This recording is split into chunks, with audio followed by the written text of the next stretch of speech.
S4 note channel पर आज से हम लोग एक नया बुक स्टार्ट करते हैं। यह समसामयिक घटना चक्र करेंट क्विज का बुक है जो 2020 वार्षिक संकलन इसमें समाहित किया गया है।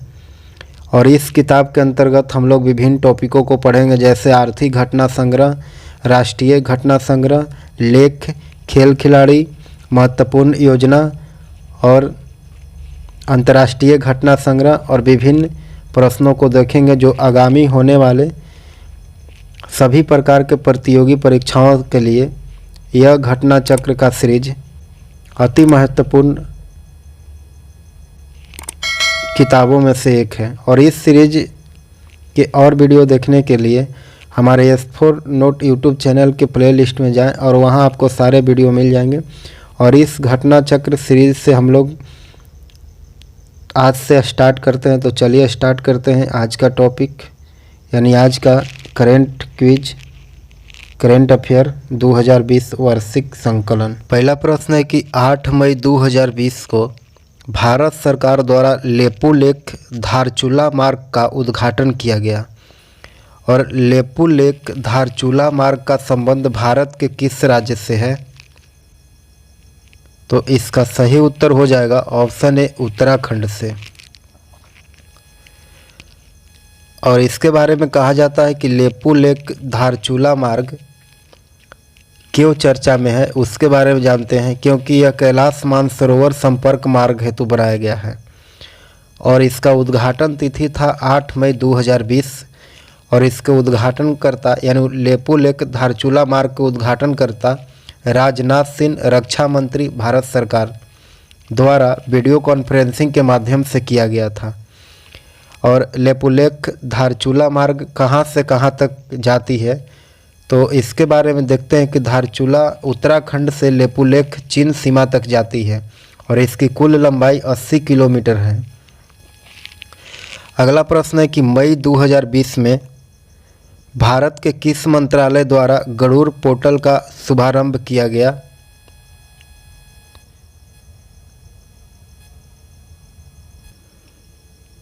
तो इसका उत्तर हो जाएगा ऑप्शन ए, नागरिक उड्डयन मंत्रालय के द्वारा गरुड़ पोर्टल को लॉन्च किया गया। और इसके बारे में कहा जाता है कि गरुड़ पोर्टल के बारे में कहा जाता है कि इसका शुभारंभ 5 मई 2020 को किया गया था और इसका शुभारंभकर्ता नागरिक उड्डयन महानिदेशालय यानी DGCA के द्वारा किया गया था। और संबंध मंत्रालय है नागरिक उड्डयन मंत्रालय MOCA। और गरुड़ क्या है उसके बारे में जानते हैं। गरुड़ सरकारी प्राधिकरण के लिए राहत का उपयोग करने हेतु एक ड्रोन है जिसका फुल फॉर्म हो जाएगा, गरुड़ के फुल फॉर्म हो जाएगा government authorisation for relief using drones, यानी गरुड़। और यह किस प्रणाली का ड्रोन है? तो यह परास यानी रिमोटली पायलटेड एयरक्राफ्ट सिस्टम्स प्रणाली का ड्रोन है, यानी परास प्रणाली का ड्रोन है। और इसका उद्देश्य है कि कोविड-19 महामारी से निपटने हेतु ड्रोन के संचालन के लिए केंद्र सरकार से छूट प्रदान करना। अगला प्रश्न है कि हाल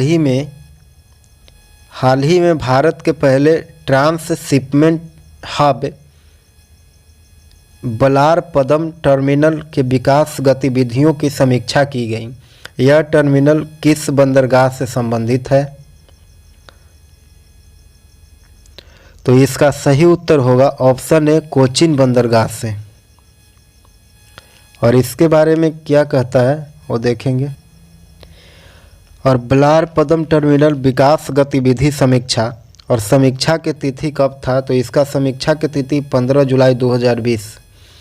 और इसके समीक्षक थे मानसुख लक्ष्मण भाई मंडाविया, राज्य मंत्री पोत परिवहन मंत्री हैं। मनसुख लक्ष्मण भाई मंडाविया राज्य मंत्री पोत परिवहन मंत्री है और इनके द्वारा समीक्षा किया गया था। और इसका नाम Vallarpadam terminal Kochi international container transshipment terminal यानी ICTT, और इससे संबंधित बंदरगाह है कोचीन बंदरगाह। और इसका मानदंड है अंतर्राष्ट्रीय समुद्री मार्गों से निकटता और भारत के आंतरिक बाजारों से जुड़ाव, बड़े जहाज़ों के प्रबंधन की क्षमता और वैश्विक स्तर पर संपर्क करना। और इसका विशेष में आ जाता है कि ट्रांसशिपमेंट हब से संबंधित चुनौतियों के लिए रणनीति तैयार करने का निर्देश, क्योंकि टर्मिनल विकास मंत्रालय की सर्वोच्च प्राथमिकता है और इस टर्मिनल का पहला चरण फरवरी 2011 में प्रारंभ किया गया था। अगला प्रश्न है कि मई 2020 में भारत के किस केंद्र शासित राज्य में नया डोमिसाइल सर्टिफिकेट यानी प्रोसीजर रूल्स 2020 लागू हुआ? तो इसका उत्तर हो जाएगा ऑप्शन ए, जम्मू और कश्मीर में। और इसके बारे में कहा जाता है कि डोमिसाइल सर्टिफिकेट यानी प्रोसीजर रूल्स 2020 यह 18 मई 2020 को लागू किया गया और जम्मू और कश्मीर से संबंधित राज्य हैं। डोमिसाइल सर्टिफिकेट प्रोसीजर रूल्स लागू करने वाला संबंधित राज्य जम्मू कश्मीर है और यह सर्टिफिकेट जारी करने हेतु निर्धारित समय 15 दिन को रखा गया था और इसका उद्देश्य है कि स्थानीय नागरिक प्रमाण पत्र यानी पीआरसी की जगह डोमिसाइल सर्टिफिकेट जारी करना होगा। अगला प्रश्न है कि मई 2020 में किस राज्य ने 800 किलोमीटर सड़कों का हर्बल सड़क के रूप में विकसित किया है? तो इसका सही उत्तर हो जाएगा ऑप्शन डी, उत्तर प्रदेश ने। और इसके बारे में कहा जाता है कि हर्बल सड़कों के विकास की घोषणा 28 मई 2020 को किया गया था और यह उत्तर प्रदेश राज्य में किया गया और इसके घोषणाकर्ता केशव प्रसाद मौर्य जो उप मुख्यमंत्री उत्तर प्रदेश के हैं उनके द्वारा किया गया था हर्बल सड़क के विकास की घोषणा। और यह सड़क की लंबाई 800 किलोमीटर यानी सड़कों के कुल लंबाई है और इसकी विशेषता क्या है कि इन सड़कों के दोनों तरफ औषधीय और हर्बल पेड़ लगे होंगे। लोक निर्माण विभाग यानी पीडब्ल्यू के द्वारा इन सड़कों पर वर्षा जल संचयन प्रणाली की व्यवस्था की जाएगी।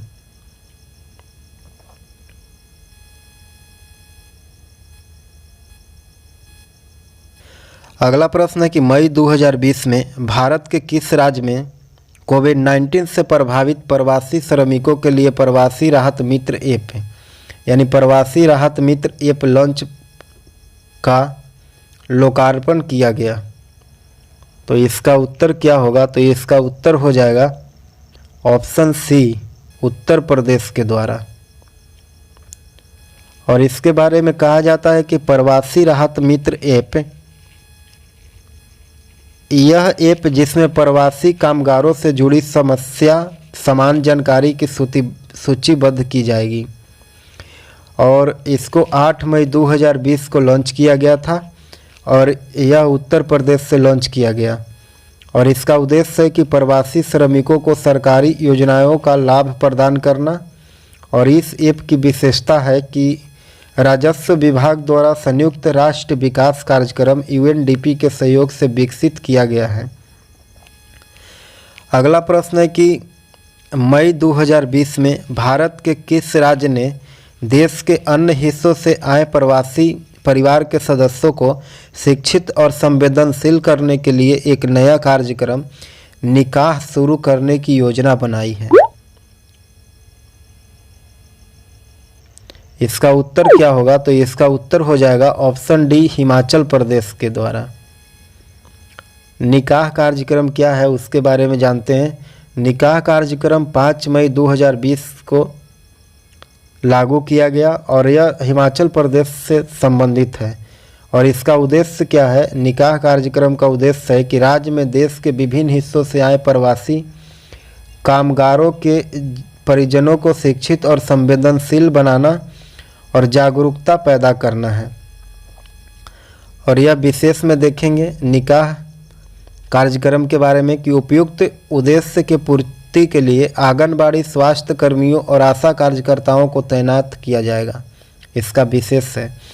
अगला प्रश्न है कि जून 2020 में किस राज्य को सशस्त्र बल यानी विशेष शक्तियाँ अधिनियम 1958 AFSPA के अफस्पा के तहत 6 महीने के लिए पुनः अशांत क्षेत्र घोषित किया गया है?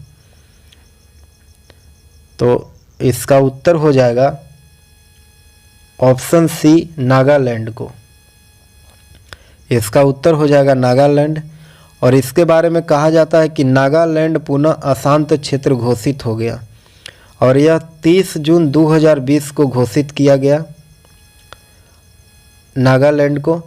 और क्या हुआ था नागालैंड में? अशांत क्षेत्र घोषित हुआ था नागालैंड में। 6 महीना के लिए यह घोषित किया गया और इसका कानून है सशस्त्र बल विशेष शक्तियाँ अधिनियम 1958 के द्वारा इसको अशांत क्षेत्र घोषित किया गया। और इसका प्रावधान है अधिनियम की धारा 3 में। अधिनियम की धारा 3 में यह प्रावधान है कि किसी भी अगला प्रश्न है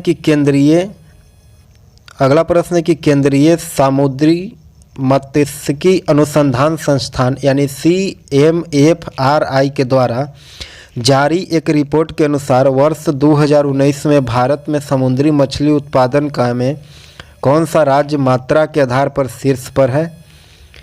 तो इसका सही उत्तर हो जाएगा ऑप्शन सी, तमिलनाडु राज्य। और कहा जाता है कि भारत में समुद्री मछली उत्पादन 2019 के हिसाब से जारीकर्ता केंद्रीय समुद्री मत्स्यिकी अनुसंधान संस्थान है। और भारत में मछली उत्पादन में बढ़ोतरी कितना हुआ? तो 2.1% भारत में मछली उत्पादन में बढ़ोतरी हुआ। और कुल उत्पादन कितना हुआ? तो 3.56 मिलियन टन कुल उत्पादन हुआ। और शीर्ष मछली उत्पादन राज्य कौन है? तो शीर्ष मछली उत्पादन राज्य तमिलनाडु, जो 7.75 लाख टन उत्पादन करता है। और दूसरा सर्वाधिक उत्पादक राज्य कौन है? तो दूसरा गुजरात हो जाएगा, जो 7.49 लाख टन उत्पादन करता है। और तीसरा हो जाएगा सर्वाधिक उत्पादक राज्य में केरल, जो 5.44 लाख टन उत्पादन करता है। अगला प्रश्न है कि जुलाई 2020 में केंद्रीय आवास एवं शहरी कार्य मंत्रालय के द्वारा स्वच्छ सर्वेक्षण 2021 के तहत किस नए पुरस्कार की घोषणा की गई है? तो इसका सही उत्तर हो जाएगा ऑप्शन ए, प्रेरक दौर सम्मान को। देखते हैं प्रेरक दौर सम्मान क्या है। तो 2 जुलाई 2020 को नए पुरस्कार की घोषणा की गई, प्रेरक दौर सम्मान पुरस्कार। और इसका घोषणाकर्ता थे हरदीप सिंह पुरी, आवास एवं शहरी मामले के राज्य मंत्री, स्वतंत्र प्रभार से बने हैं हरदीप सिंह पुरी। इन्होंने घोषणा किया था 2 जुलाई 2020 को प्रेरक दौर सम्मान पुरस्कार को।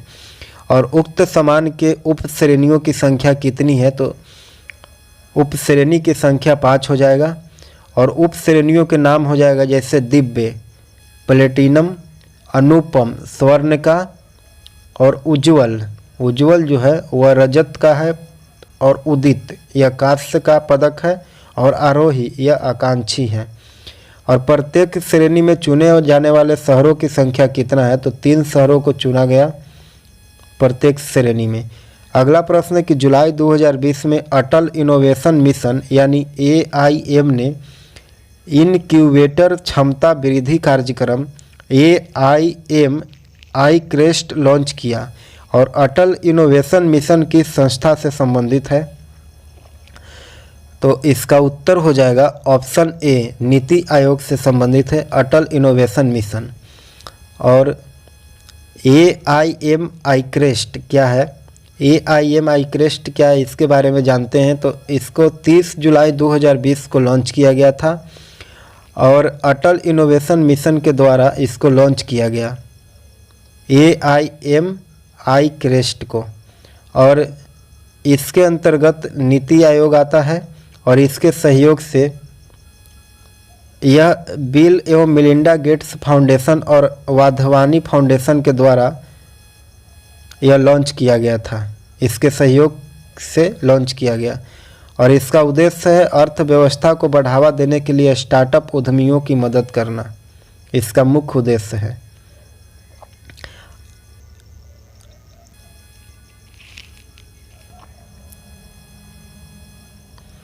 अगला प्रश्न है कि जुलाई 2020 में जुलाई 2020 में किसने ईज ऑफ डूइंग बिजनेस के लिए CII राष्ट्रीय डिजिटल सम्मेलन का उद्घाटन किया है? तो इसका उत्तर हो जाएगा ऑप्शन सी, पीयूष गोयल ने। और CII राष्ट्रीय डिजिटल सम्मेलन ईज ऑफ डूइंग बिजनेस के क्षेत्र में इसको लॉन्च किया गया था और इसका उद्घाटन 30 जुलाई 2020 को वाणिज्य एवं उद्योग मंत्री पीयूष गोयल के द्वारा किया गया। और इसका लक्ष्य है कि आत्मनिर्भर भारत के व्यापार में आसानी लाना और इसका उद्देश्य है निवेश संबंधी निर्णयों के लिए एकल खिड़की। और इसका विशेष में क्या है कि अगले 5 वर्षों में देश को ऑप्टिकल फाइबर से कवर किया जाएगा। और इसका महत्व है कि कोविड-19 महामारी के कारण हुए आर्थिक नुकसान की भरपाई करना। और CII क्या है उसके बारे में जानते हैं। तो भारतीय उद्योग संघ यानी confederation of Indian industries, CII के फुल फॉर्म हो जाएगा। अगला प्रश्न है कि 25 जुलाई 2020 को पेट्रोलियम एवं प्राकृतिक गैस और इस्पात मंत्री धर्मेंद्र प्रधान ने कहां पर इंडियन ऑयल द्वारा स्थापित उत्पाद अनुप्रयोग और विकास केंद्र यानी PADC का उद्घाटन किया है? तो इसका उत्तर हो जाएगा ऑप्शन बी, पारादीप में। और कहता है कि उड़ीसा में उत्पाद अनुप्रयोग विकास केंद्र PADC का उद्घाटन 25 जून 2020 को किया गया था और इसके उद्घाटन करता थे पेट्रोलियम एवं प्राकृतिक गैस और इस्पात मंत्री धर्मेंद्र प्रधान। और यह पारादीप उड़ीसा में स्थापित है। और इस केंद्र की स्थापना तो इंडियन ऑयल के द्वारा किया गया था। और इस केंद्र के निर्माण में लागत राशि 43 करोड़ रुपए खर्च हुए। और PADC में स्थित 4 प्रयोगशालाएं हैं, जिसमें पहला है पॉलीमर प्रोसेसिंग लैब और दूसरा में है एनालिटिकल टेस्टिंग लैब और तीसरा है केमिकल एनालिसिस लैब और चौथा है कैरेक्टराइजेशन लैब। और इस केंद्र के मान्यता प्राप्त है। तो इस केंद्र को मान्यता भारत सरकार के विज्ञान एवं प्रौद्योगिकी मंत्रालय के तहत वैज्ञानिक और औद्योगिकी अनुसंधान विभाग यानी DSRI के द्वारा अनुसंधान केंद्र के रूप में मान्यता प्राप्त है। अगला प्रश्न है कि मई 2020 में भारत के किस राज्य के द्वारा बेरोजगार युवाओं की मदद के लिए होप पोर्टल को लॉन्च किया गया? तो इसका उत्तर क्या होगा? तो इसका उत्तर हो जाएगा ऑप्शन डी, उत्तराखंड में।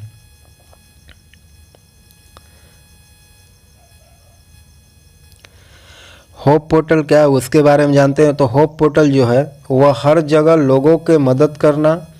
होप का फुल फॉर्म है हेल्पिंग आउट पीपल्स एवरीवेयर यानी होप। होप का फुल फॉर्म हो जाएगा हेल्पिंग आउट पीपल्स एवरीवेयर। एक पोर्टल है और इसको 13 मई 2020 को लॉन्च किया गया था उत्तराखंड में। और इसके शुभारंभ करता है त्रिवेंद्र सिंह रावत, मुख्यमंत्री उत्तराखंड के। और इसका उद्देश्य है बेरोजगार युवाओं को नौकरी की तलाश और कौशल विकास में मदद करना। अगला प्रश्न है कि जून 2020 में केंद्रीय मत्स्य पालन, पशुपालन और डेयरी मंत्रालय द्वारा जारी मत्स्य पालन एवं जलीय कृषि के न्यूज़लेटर का नाम क्या है? इसका उत्तर हो जाएगा ऑप्शन ए, मत्स्य संपदा। और कहा जाता है कि न्यूज़लेटर मत्स्य संपदा क्या है उसके बारे में जानते हैं। तो न्यूज़लेटर मत्स्य संपदा जो है वह 30 जून 2020 को जारी किया गया था और इसके जारीकर्ता थे गिरिराज सिंह, केंद्रीय मत्स्य पालन, पशुपालन और डेयरी मंत्री। और मत्स्य संपदा योजना 2020-21 से लेकर के 2024-25 का प्रावधान बजट 2019 में किया गया। और इस योजना के तहत मत्स्य संपदा नामक न्यूज़लेटर प्रत्येक तिमाही में जारी किया जाएगा। और इसका उद्देश्य है मछुआरों एवं मत्स्य पालकों को मत्स्य पालन एवं जलीय कृषि के क्षेत्र में संदर्भ में नवीनतम जानकारी प्रदान करना। और इसका प्रकाशन तिमाही आधार पर किया जाएगा और यह पहला संस्करण है वर्ष 2020-21 की पहली तिमाही से। अगला प्रश्न है कि भारत के किस राज्य में डबल स्टैक कंटेनर ट्रेन के लिए उपयुक्त विश्व की पहली विद्युतीकृत रेल सुरंग का निर्माण किया जा रहा है? यह निर्माण कहाँ किया जा रहा है? तो इसका उत्तर हो जाएगा ऑप्शन डी, हरियाणा में। ऑप्शन डी इसका उत्तर हो जाएगा, हरियाणा में। और कहा जाता है कि विश्व के पहली विद्युतीकृत रेल सुरंग 24 जुलाई 2020 को सुरंग तोड़ने का कार्य समाप्त हो गया था और यह हरियाणा सोहना राज्य में स्थित हुआ है विद्युत रेल सुरंग। और इस परियोजना का क्रियान्वयन dedicated freight corridor corporation of India यानी DFCCIL के द्वारा किया गया और इस सुरंग की लंबाई 1 किलोमीटर है। और यह कहाँ अवस्थित है? तो यह वेस्टर्न डेडिकेटेड फ्रेट कॉरिडोर यानी WDFC के रेवाड़ी यानी दादरी खंड में अवस्थित है। अगला प्रश्न है कि जुलाई 2020 में ब्रिटेन की एक संस्था द्वारा जारी एक रिपोर्ट के अनुसार भारत का कौन सा शहर विश्व के शीर्ष CCTV निगरानी वाले 20 शहरों में सम्मिलित है? तो इसका उत्तर हो जाएगा ऑप्शन डी, हैदराबाद में। इसका सही उत्तर हो जाएगा ऑप्शन डी, हैदराबाद में। और इसके बारे में कहा जाता है कि विश्व के सर्वाधिक CCTV निगरानी वाले शहर 22 जुलाई 2020 को जारी किया गया था और इसके जारीकर्ता थे कंपरीटेक UK की संस्था।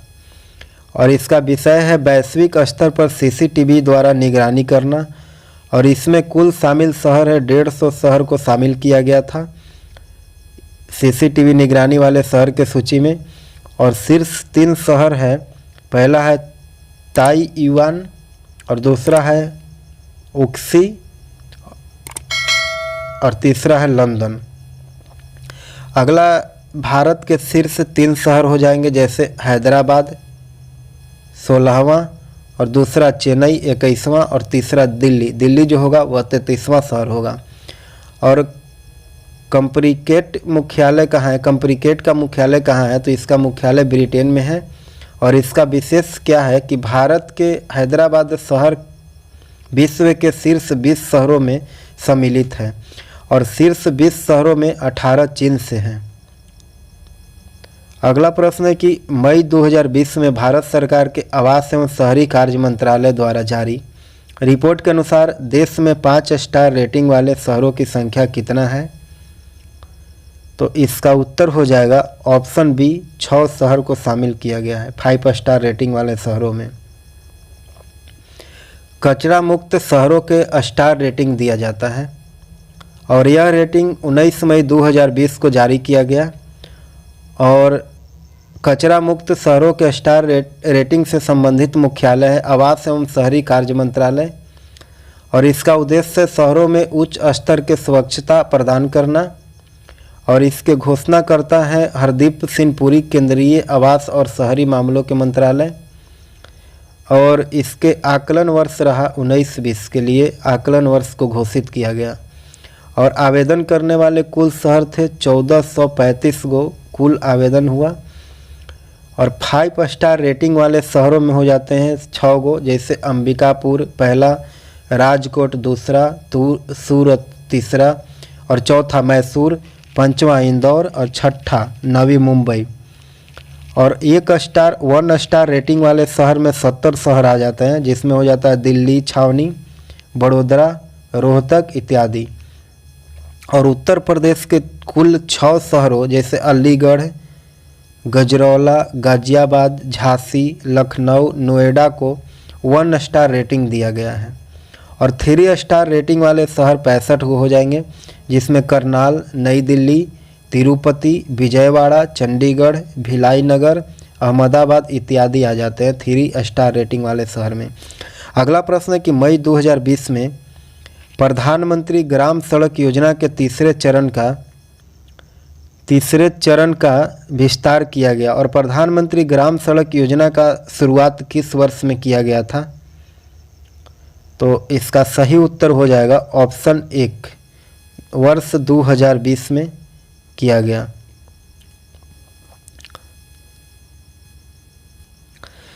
और PMGSY-3 का विस्तार प्रधानमंत्री ग्राम सड़क योजना का तीसरा चरण है। यह तीसरा चरण है और इससे संबंधित मंत्रालय ग्रामीण विकास मंत्रालय, और यह किस संस्था से संबंधित है? तो यह राष्ट्रीय ग्रामीण आधारभूत संरचना विकास संस्था से संबंधित है। और इसका विशेष में हो जाएगा ग्रामीण सड़कों के निर्माण हेतु कोयर जियो टेक्सटाइल्स का प्रयोग करना। और कोयर जियो टेक्सटाइल के बारे में जानते हैं कि क्या है? तो कोयर जियो टेक्सटाइल है नारियल के रेशे से बना उच्च तन्यता कठोर यानी हाई टेंसाइल स्ट्रेंथ सामग्री जिसका उपयोग ग्रामीण सड़कों के निर्माण में किया जाएगा। और PMGSY की शुरुआत भूतपूर्व दिवंगत प्रधानमंत्री अटल बिहारी वाजपेयी द्वारा वर्ष 2020 में किया गया था।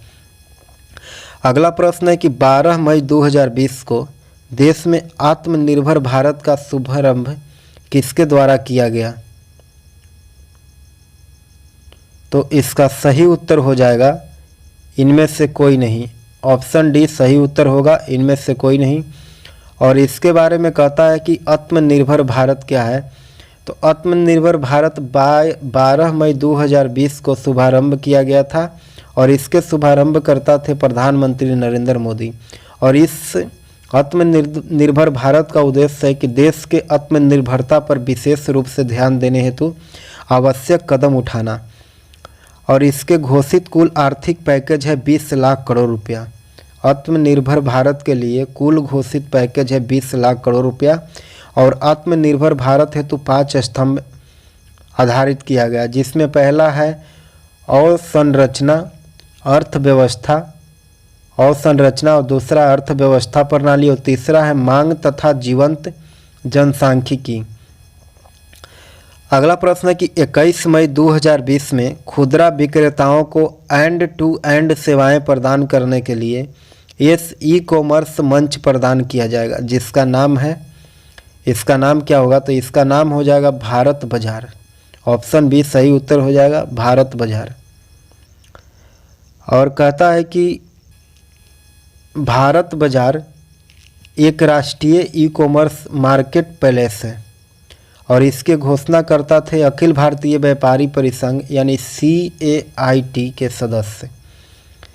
और इसका उद्देश्य है कि ई प्लेटफॉर्म के तहत 95% खुदरा व्यापारियों को मंच प्रदान करना और राष्ट्रीय मार्केट प्लेस खुदरा विक्रेताओं को एंड टू एंड सेवाएं प्रदान करने के लिए विभिन्न प्रौद्योगिकी कंपनियों की क्षमताओं को एकीकृत करना।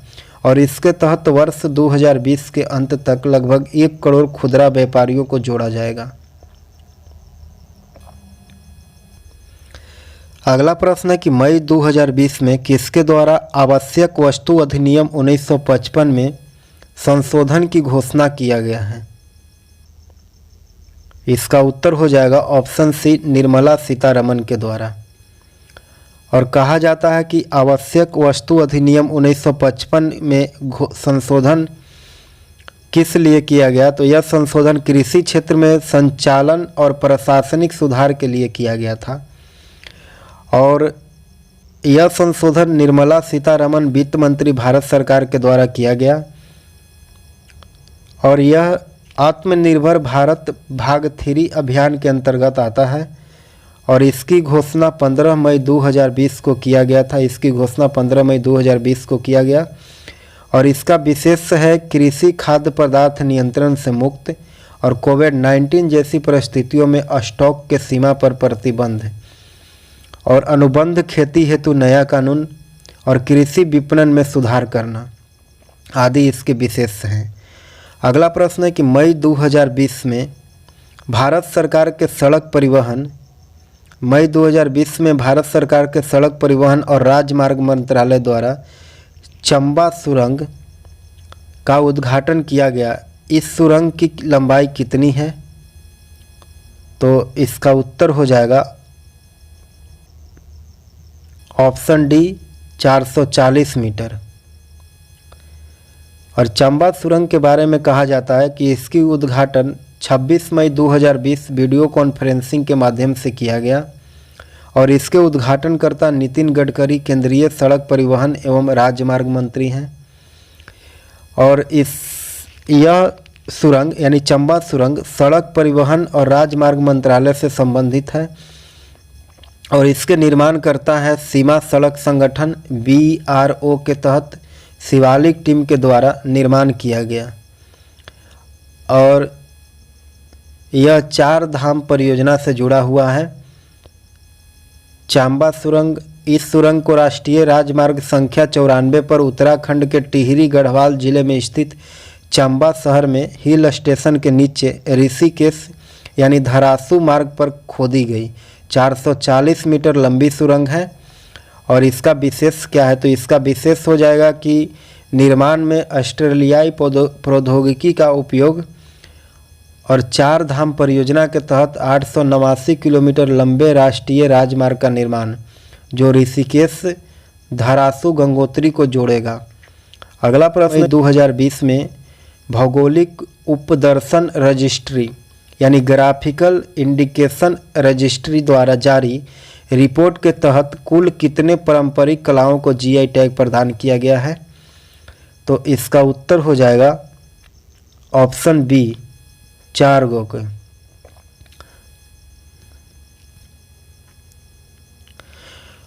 और नए भौगोलिक उपदर्शन टैग जो है यह 12 मई 2020 को जारी किया गया और इसके जारीकर्ता थे भौगोलिक उपदर्शन रजिस्ट्री।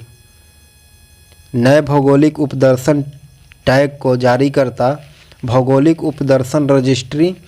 और 4 नए भौगोलिक उपदर्शन टैग के बारे में जानकारी इस प्रकार है। पहला में सोहराई खोवर पेंटिंग जो झारखंड का है।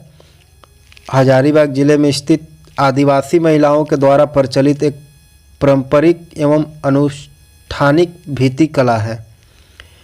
और दूसरा भौगोलिक उपदर्शन टैग हो जाता है तंजावुर के नेती वर्क्स जो तमिलनाडु में है और यह दलदली पादप एथिनोमेन एस्पेरा के नेती डंठल के भीतरी भाग से तैयार एक पारंपरिक पुष्प संरचना है। और तीसरा GI टैग में आ जाता है कि अरुम्बा उर की लकड़ी से नक्काशी जो तमिलनाडु के GI टैग है। और पेरम्बलूर जिले के कारीगरों द्वारा अरुम्बा उर लकड़ी के नक्काशी मुख्य रूप से नीम, शीशम और आम के लकड़ी से तैयार किया जाता है। और चौथा हो जाएगा तेलिया रुमाल, यह तेलंगाना का है और लाल, काला और सफ़ेद रंगों से हस्त निर्मित विभिन्न डिजाइनों के जटिल सूती कपड़े आदि को नए भौगोलिक उपदर्शन टैग में प्रदान किया गया है। अगला प्रश्न है कि 26 जुलाई 2020 को अंतर्राष्ट्रीय मादक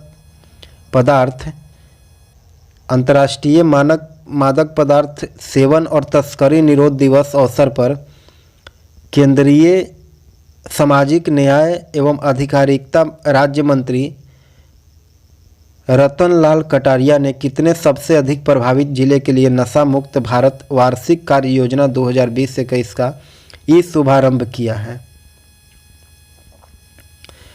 तो इसका सही उत्तर हो जाएगा ऑप्शन सी 272। और इसके बारे में कहा जाता है कि नशा मुक्त भारत वार्षिक कार्य योजना 2020-21 का शुभारंभ 26 जुलाई 2020 अंतर्राष्ट्रीय मादक पदार्थ सेवन और तस्करी निरोध दिवस के अवसर पर किया गया। और इसके शुभारंभकर्ता थे केंद्रीय सामाजिक न्याय अधिकारिता मंत्री रतन लाल कटारिया। और यह कार्य योजना शुरू की गया है 272 सबसे अधिक प्रभावित जिलों के लिए। 272 सबसे अधिक प्रभावित जिलों के लिए यह कार्य शुरू किया गया। नशा मुक्त भारत वार्षिक कार्य योजना 2020-21 का शुभारंभ। अगला प्रश्न है कि 28 जून 2020 से 12 जुलाई 2020 तक आयोजित संकल्प पर्व अभियान हेतु संस्कृति मंत्रालय ने प्रधानमंत्री की इच्छा अनुरूप किन वृक्षों को रोपण का आह्वान किया है? तो इसका उत्तर हो जाएगा ऑप्शन डी, उपयुक्त में सभी। बरगद एवं आंवला का वृक्ष, पीपल एवं अशोक का वृक्ष और केवल बेल का वृक्ष, यानी उपयुक्त में सभी। इसका उत्तर हो जाएगा ऑप्शन डी।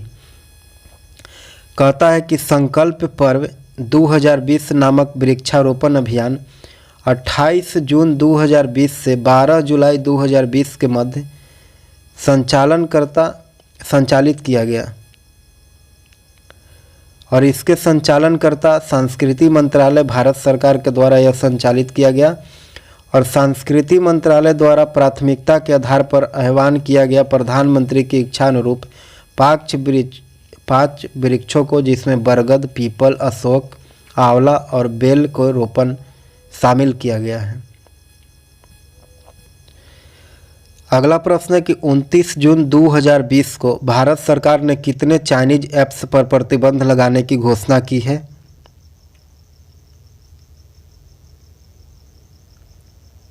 इसका उत्तर हो जाएगा ऑप्शन सी, 59 को चाइनीज ऐप्स पर। कहता है कि भारत सरकार द्वारा चाइनीज ऐप्स पर प्रतिबंध पहली बार प्रतिबंध लगाया गया 29 जून 2020 को, जो 59 गो चाइनीज ऐप्स था उस पर। और 59 प्रतिबंधित चाइनीज ऐप्स में शामिल है टिकटॉक सहित यूसी ब्राउज़र और वी चैट, हेलो ऐप और अन्य चाइनीज ऐप जो है वह उस पर बैन लगाया गया। और दूसरी बार प्रतिबंध 47 चीनी ऐप्स पर जुलाई 2020 में लगाया गया था और वर्तमान में कुल प्रतिबंधित चीनी ऐप्स की संख्या 106 है। और यह प्रतिबंध लगाया गया है कि सूचना प्रौद्योगिकी अधिनियम के धारा 69(a) के तहत। प्रतिबंध लगाने का कारण है कि देश के संप्रभुता, अखंडता और सूचना के लिए खतरा का दृष्टिगत। और प्रतिबंध लगाने की सिफारिश की गई थी भारतीय साइबर अपराध समन्वयक केंद्र के द्वारा। अगला प्रश्न है कि हाल ही में पृथ्वी विज्ञान मंत्रालय द्वारा जारी राष्ट्रीय प्रणाली विज्ञान में उत्कृष्टता के लिए लाइफ टाइम अचीवमेंट पुरस्कार किसे प्रदान किया गया? तो इसका उत्तर हो जाएगा option D, pro Ashok Sahni को। और कहा जाता है कि पृथ्वी विज्ञान में उत्कृष्टता के लिए राष्ट्रीय पुरस्कार 2020 28 जुलाई 2020 को लागू किया गया और इसके जारीकर्ता थे पृथ्वी विज्ञान मंत्रालय।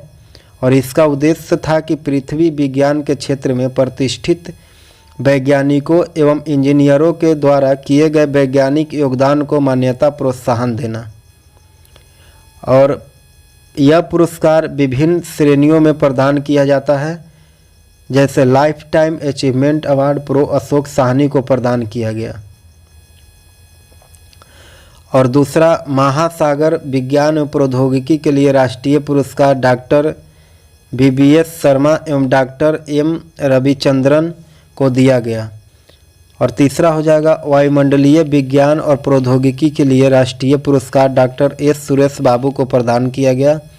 और चौथा है, जियो साइंस एवं टेक्नोलॉजी के लिए राष्ट्रीय पुरस्कार NY चलपति राव को प्रदान किया गया। और पांचवा है कि महासागर प्रौद्योगिकी के लिए राष्ट्रीय पुरस्कार डॉक्टर MA आत्मानंद को प्रदान किया गया। और छठा है कि महिला वैज्ञानिकों के लिए अनामी पुरस्कार लिदिता DS खंडपर को प्रदान किया गया। और सातवां है, young researcher award IIT Kanpur के डॉक्टर इंद्र शेखर सेन तथा अरविंद सिंह को प्रदान किया गया है। अगला प्रश्न है कि हाल ही में जारी नई शिक्षा नीति का प्रतिस्थापित करेगी? तो इसका उत्तर हो जाएगा ऑप्शन सी, शिक्षा नीति 1986 को पुनः प्रतिस्थापित करेगी। और नई शिक्षा नीति 2020 क्या है उसके बारे में जानते हैं। तो नई शिक्षा नीति 2020 29 जुलाई 2020 को जारी किया गया था और इसको जारी करता थे मानव संसाधन विकास मंत्रालय भारत सरकार के द्वारा नई शिक्षा नीति 2020 को जारी किया गया। और नई शिक्षा नीति 2020 डॉक्टर के कस्तूरी रंगन पूर्व इसरो प्रमुख नीति निर्माण समिति के अध्यक्ष रहे। और नई शिक्षा नीति 2020 राष्ट्रीय शिक्षा नीति 1986 सेकंड नीति नई शिक्षा नीति के द्वारा प्रतिस्थापित नीति है। और राष्ट्रीय शिक्षा नीति 1968 भारत के प्रथम शिक्षा नीति थी और इसका प्रमुख बिंदु है शिक्षा पर सार्वजनिक व्यय को बढ़ाकर के जीडीपी के 6% के बराबर करना और वर्तमान में 4.43% है। और दूसरा हो जाएगा कि मानव संसाधन विकास मंत्रालय का नाम शिक्षा मंत्रालय करना है। और तीसरा है कि वर्ष 2030 तक स्कूलों में 100% नामांकन का लक्ष्य निर्धारित करना है। और वर्ष 2035 तक उच्च शिक्षा में पंजीकरण 50% करना है और वर्तमान में यह 28.3% है। और अगला है कि स्कूल में बोर्ड के परीक्षा वार्षिक के स्थान पर सेमेस्टर के आधार पर होगी। और नई शिक्षा नीति में बीएड की डिग्री 4 वर्षीय इंटीग्रेटेड बीएड यानी 2 वर्षीय विशेष विषय में स्नातक और 1 वर्षीय पारा स्नातक ही, परंतु वर्ष 2030 के बाद इंटीग्रेटेड बीएड 4 वर्षीय वाले ही स्कूल में पढ़ा सकेंगे। और उच्च शिक्षा नीति में शोध संस्कृति को बढ़ावा देने के लिए नेशनल रिसर्च फाउंडेशन का गठन होगा। और उच्च शिक्षा नीति में अकादमिक बैंक ऑफ क्रेडिट की स्थापना होगी जो शिक्षा के पश्चात नौकरी में भी लाभप्रद होगा। और उच्च शिक्षा नीति विश्व के 100 शीर्ष अंतर्राष्ट्रीय स्तर वाले संस्थानों को भारत में कैंपस खोलने की अनुमति दी गई है। अगला प्रश्न है कि हाल ही में विज्ञान आधारित लक्ष्य पहल SBTI पर हस्ताक्षर करने वाला पहला भारतीय बंदरगाह कौन है? तो इसका उत्तर हो जाएगा option A Adani ports and special economics zone limited APSEZ। और इसके बारे में कहा जाता है कि APSEZ विज्ञान आधारित लक्ष्य पहल पर हस्ताक्षर करने वाला पहला बंदरगाह। इस पर हस्ताक्षर 22 जुलाई 2020 को किया गया था और हस्ताक्षर करता थे Adani ports and special economics zone limited.